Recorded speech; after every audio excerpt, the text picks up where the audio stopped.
when the discussions actually evolve into a proposal, that proposal is drafted in committee. And then often it is run by the coordinator committee. The coordinators meet to look at program design and their whole sort of mini department. And they present to the other coordinators this proposal, so we know that it's in the pipeline going through a process. And then, so we run it by the administrators of the School of Ed, and then we bring it to the whole faculty. So by that time, it is a written proposal that has been vetted and is ready to be discussed. So a discussion item is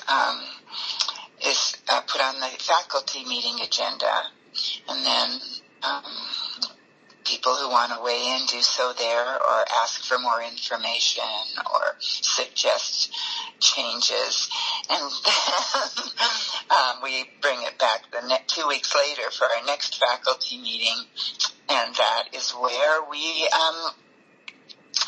vote, or we reach consensus. It's actually our preference to reach consensus. And if there is not consensus, we go back and send it back to the committee with questions and clarifications, and then it comes back through to the faculty again.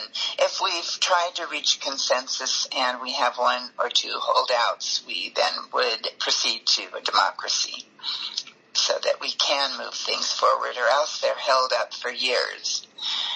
So that's our process. Great, thank you. Mm-hmm. This next question is, what emphasis does your program design place on preparing teacher candidates for equity, diversity, and inclusion? It places a big emphasis on it because we pride ourselves on our mission and vision, which includes social justice. And so I think every faculty member has a buy-in to that. It's part of the hiring process. We make it clear in our paperwork and our program overviews and brochures. So we as a group know that we support issues around social justice, which include equity, diversity, and inclusion. And with that said, certain faculty really take that up in a meaningful way, and it becomes a line of inquiry, or it becomes a passion, or it influences which courses they teach and how they teach them. So I think that as far as equity, we seek equity in terms of our hiring processes, in terms of our admission of students, in terms of the school placements that we provide for our student teachers to try to get teachers out into all kinds of schools, so that they're not student teaching only in affluent settings, for example. We're working hard to do that kind of outreach, and we're encountering barriers, but we're still moving forward with that ideal in mind. And as far as diversity is embedded in most of the courses that are offered. And again, they're implemented, I think, according to the personality and preferences of the professor. And inclusion, we do offer coursework. We do have a special ed program here in our School of Education to educate special ed teachers, and they do collaborate with the regular ed, general ed teachers in training as well. And we're a small university and a small, basically a small school of education, and a lot of our teachers teach across programs. So we have special education teachers teaching gen ed students. And gen ed teachers teaching future special ed teachers. So we are we're really trying to do the crossover in that regard. We're a rural community. Even though Ashland itself is a progressive small town of 20,000, we serve a lot of students from the region of Southern Oregon, where there is not a lot of interaction with diverse people in some of these remote and rural communities. So we have a lot to expose students to and educate them about, and to try to find experiences for them to have, to sort of open their minds and hearts to people different than themselves. Thank you. So this next question we've touched on a little bit, but if you wouldn't mind providing maybe some examples in the discussion. The fourth question is, given that most teacher education programs have to determine if the program will integrate equity and diversity studies into all courses or isolate it, how does your program approach this? I think it approaches it both ways, actually.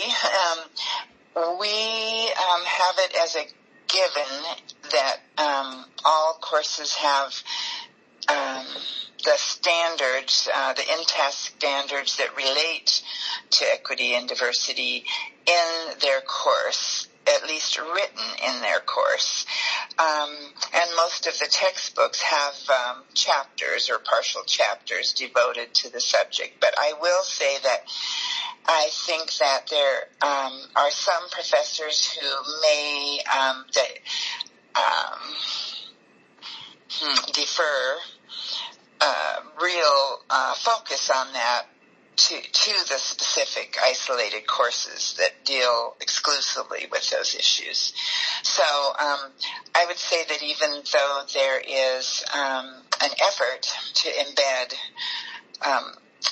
equity and diversity into all courses, in reality and practice, I believe it is only the true focus of certain isolated specific courses. And examples? The foundations, for example. In a foundations, philosophical, historical, social, political foundations course, economic. I'm going to go through all the descriptors again. But in that sort of course, there's always a chapter in every textbook that I've seen having to do with cultural and social diversity, and Brown versus Board of Education and some of the civil rights legislation and Title IX. But that's a chapter. And how deeply the professors delve into that chapter, how much they really flesh out those topics is probably a pretty individual thing. Another class, but then one of the focus classes addresses the in-task standard of learning differences. So in that course, that is specifically about diverse learners. And so the whole course is designed to look at differences and across socioeconomics, race, religion, culture, identity. And so that course focuses on that. And then we have there's a curriculum development and methods and assessment series, and it may address, it does in terms of curriculum design and assessment, really being able to measure student growth and looking at the students who tend to fall within the achievement gap would be part of that, and part of preparing them for the EdTPA, and that, you know what that is. Yeah, so in preparation for EdTPA and for in the past for work samples, just realizing that students teachers need to directly look at students who fall